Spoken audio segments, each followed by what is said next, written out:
what moderate policy looks like, right? Look, economists from Ivy League never endorse that tariff is going to make your economy better. Esther Duflo literally won Nobel by proving that more immigrants coming to your country is going to lead more economic growth. But people do not react to theoretically and academically true policies, right? Because if that's the standard, then Trump wouldn't win by saying China bad and tariff is going to be good. You are as the Mexican, we're going to oust them out of our country. If people really love moderate policy, if people really love proof, those kind of narrative is not going to work. But that's exactly why Elgar gave you an explanation why it works, right? Trump talking points work because there is a clear target. It is the Mexican that is taking your job. It is the Chinese company that is making our homemade good not being purchased in our own backyard. This is the reason, because even in debate, one of the hardest things for you to explain is nuance, right? And I'm going to tell you why that running on a moderate basis, running on a moderate talking points, require you to be inconsistent. Because you do not have an active and clear enemy. You cannot say that the Wall Street are bad, and at the same time, Wall Street is the biggest tax donator, right? It is going to, like, for an average person who doesn't spend hours reading journal, who doesn't spend hours engaging in online discussion whatsoever, those kind of nuance is going to be super hard to process. But when you give a clear narrative, this is why you're going to be much more accessible on our side, right? Because people do not need to spend hours explaining, oh, what did Esther Duflo said about this, what did MIT said about this. But once you said that big corpo made 1 billion, when you're struggling to pay for your children to go to school, when you're struggling for your children to pay for electricity bill, that is the kind of narrative that you don't have like college education in order for you to understand that. And that's exactly why we push Trump on the defensive, right?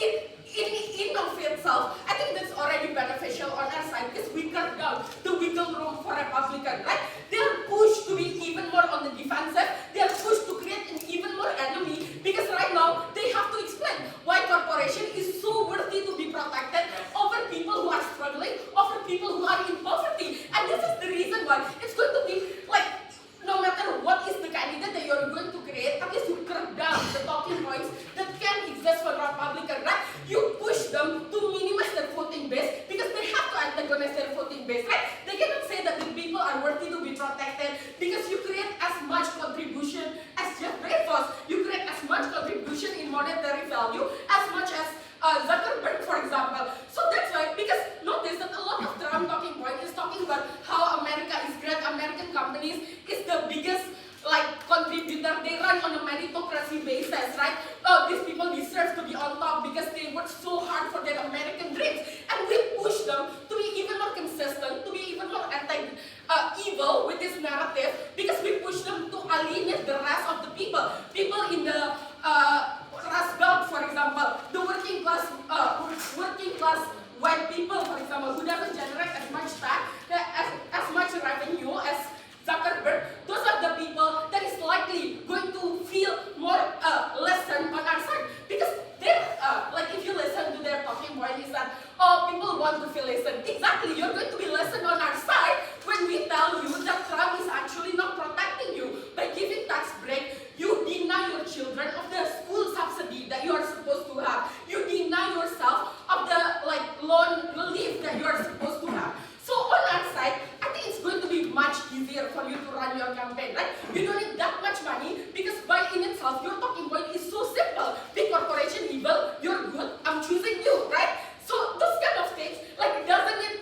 thousands of op-eds. You don't need to have partnership with Fox, CNN, and whatsoever for people to understand that. And that's the reason why, even if on our side, in a very worst case scenario, you antagonize big corporation, you have less money, you still get exposure because this is something that is so easily digestible for people. But second, the reason why you don't need money to get traction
you want to protect LGBT? Why are you buddy-buddy with Jeff Bezos, for example? But on our side, exactly, our primary discussion is going to look like people proving, like Bernie Sanders, I have fight for left policy for years, for my entire life.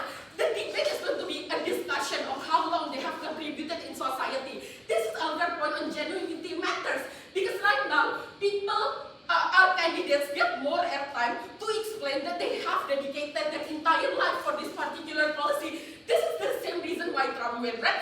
Trump win on the basis of American dream, because he have a long life CV of building corporation. This is the genuinity point that people love, and this is what the airtime that we are going to give on our side. Because right now, instead of attacking why Rashida Tlaib is not more leftist than Gavin Newsom and whatsoever, you're going to attack, you're going to say, okay, what have you achieved in 20 years whatsoever? People are going to trust more on Democrat and never be prouder.